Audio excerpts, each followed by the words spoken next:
animaux. Il y a un peu un fil conducteur. Voilà, oui, ça fait un fil conducteur, oui. C'est une feuille de route, en fait. C'est comment on a envie que l'association prenne sa place dans le territoire. Et pour moi aussi, ça permet de faire passer certaines valeurs. Un projet associatif, pour ma part, c'est quelque chose qui donne une orientation en fait à l'association.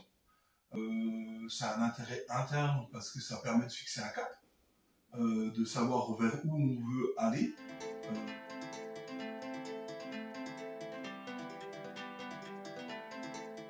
Il y a toujours eu un projet associatif et pour nous ça a été important de le réinterroger et de retravailler dessus en 2023.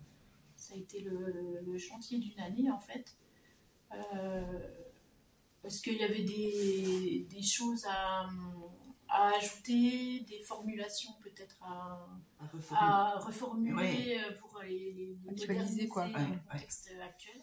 Et surtout ça change le projet associatif. Le premier projet associatif qui a été fait et celui de maintenant, c'est plus les mêmes objectifs. Quoi. Avant le projet associatif, c'était flou et maintenant c'est un peu c'est qu'on marche. Des beaux moments de partage. C'était chouette de venir.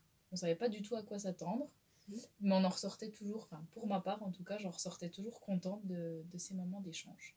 Puis on pense beaucoup, on a beaucoup tous un peu les mêmes idées, les mêmes besoins, les mêmes envies de donner, et puis on était tout seul dans son coin, puis en fin de compte on s'aperçoit qu'on a un groupe.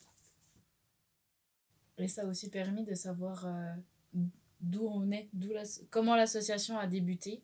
Oui. Et ce qu'elle est devenue maintenant, et c'était vachement intéressant je trouve de faire ce chemin et l'historique de l'association. Ça rend les choses vraiment concrètes.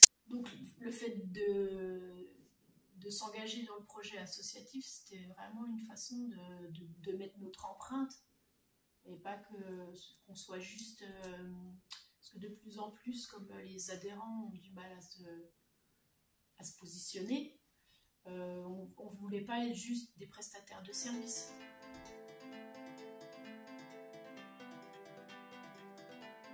Et on a appris à s'écouter, à être ensemble.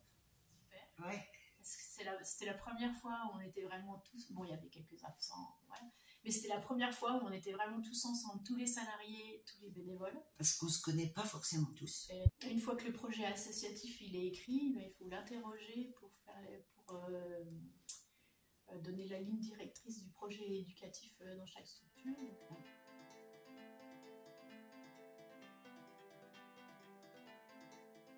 Ça a permis qu'on crée des liens entre nous, qu'on fasse connaissance entre bénévoles. Ça nous a permis de commencer à mettre en place des commissions. C'est vrai que le début d'année scolaire, c'est vrai que c'est toujours un peu plus lent à démarrer, mais on est parti sur la bonne pente et puis c'est très agréable de découvrir des gens très intéressants. Et puis c'était bien qu'on soit bénévole et salarié pour vraiment découvrir l'association dans sa globalité et d'avoir les difficultés que peuvent rencontrer les salariés et puis nous apporter des autres idées.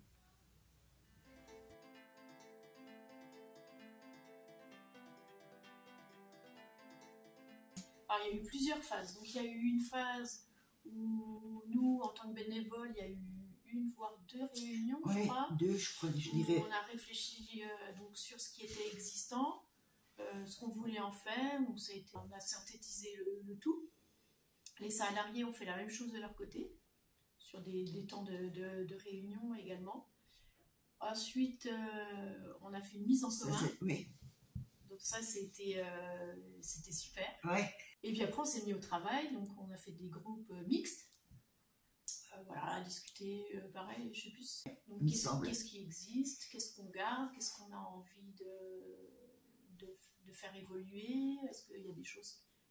Et la première des choses pour moi, c'est de se reposer les questions avec qui, quand, comment, est-ce qu'on y implique les salariés, est-ce qu'on y implique pas les salariés, est-ce qu'on y implique les partenaires, est-ce qu'on n'implique pas les partenaires, est-ce qu'on a des partenaires forts avec qui on travaille régulièrement et on trouve qu'il y a tout un intérêt qu'eux aussi donnent leur avis par rapport à ça.